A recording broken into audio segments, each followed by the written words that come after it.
Here's an example from your textbook. I just want to go through the process to help you understand how to solve these problems because you will encounter them in the future. So they're going to ask you to show, they're going to say show the process. And if they do that, then you have to show the process. So if they say pi over 6, you're going to convert radians to degrees. That's the way I would do it. So I'm going to say pi over 6 over 2 pi. I showed you how to convert radians to degrees, but you're going to, before. So you're going to set a proportion, cross multiply, and determine what the measure of the angle is. And then we're going to use the unit circle. And I went ahead and converted it to degrees by cross multiplying. And I worked this out using algebra, and here we go. We found out that x is 30 degrees. And so the sine of pi over 6, now we have to go to the unit circle. This is kind of an involved process, but the problem is, is that your textbook really doesn't explain it in as much, detail as one would like. So 30 degrees, if we go to 30, I'm drawing the unit circle, and we have 30 here. That means we have a right angle here, and that means this is always 1, and we're going from the hypotenuse to the shortest leg, so that means that's 1/2. So we're going to come back to this equation, and that means the sine of pi over 6 is 1/2. So we're kind of partway there, but we have a lot more work to do. So now we're looking at this, and I'm realizing I'm going to be using a lot of paper for this, but that's no problem. You're worth it. And I have a 1 here. And now I have to go, so this is 60. Pi over 3 is 60, by the way. I went ahead and went through the same proportion that I did before. And if we're going to go to the sine of pi, here, let's start with a cosine of pi over 3. So 30 degrees. Remember, the cosine is always the adjacent one. So we're going to go from the hypotenuse to the shortest leg. So that means it's 1/2. And that means and to go from the longer leg, square root of 3 over 2.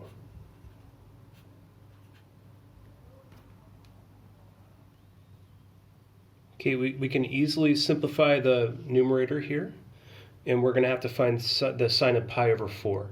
So I'm going to multiply by the inverse, what we call in the US the reciprocal. We're going to multiply by 2 over 1, and our 2's are going to cancel, so we can get rid of this, get rid of these, and we're good there. But we have to figure out what the sine of pi over 4 is. And we're going to go back to the unit circle, and we're going to determine what that is. So I'm going to try to draw a circle here. Looks more like an egg, but I did the best I could. And actually, as I make this video, pi over 4, it took me a second to think about it. I haven't seen this in a while. But if you think about it, if we go around a half turn, it's pi. To go all the way around, it's 2 pi. So pi over 2 is 90, and pi over 4 is a 45, 45, 90. And we know how to determine, how to find, that's not really 45 degrees, but we're going to have to work with it. Okay, that's 45, and this is 90. Okay, this is 1, and when we go from here to here, we multiply by the square root of 2, and we go from here to here, we divide by the square root of 2. So what I'm going to do is, I'm going to do this on the side. So the reason is because we have to rationalize our denominator. So I'm going to multiply by square root of 2 over square root of 2. Never leave a radical in the denominator. So we've got square root of 2 over 2, and that's what the sine of pi over 4 is. So here's what we have now, and that's for the sine of pi over 4. And now we're just going to go ahead and do some algebra, and we're going to be finished with this equation. Okay, so we found out that the sine of pi over 4 is square root of 2 over 2. And this problem is evil, guys, so please don't get discouraged if you can't solve it on your first day. I'm here to support you if you have any questions. But we have to, there's one more step. We can't leave it like this. What a mess. So we have to clean up this mess.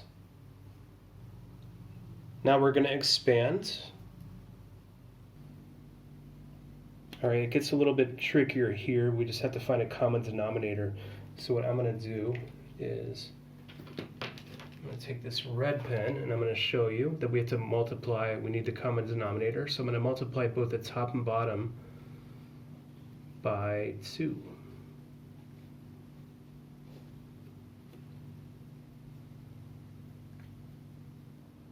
Okay, here's where we are. We're almost in the finish line. The problem is we have a radical, or a root as they call it, in the denominator. So we have to rationalize this denominator.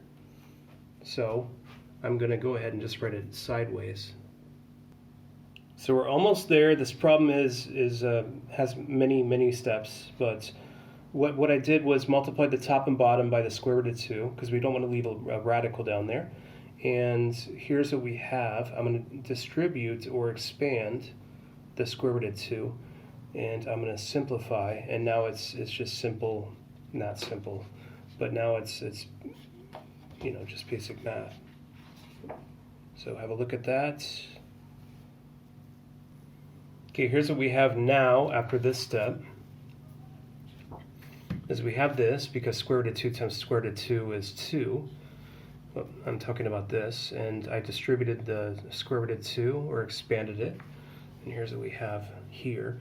And now we just have to simplify, and then we have the solution. We've got a 2 down here.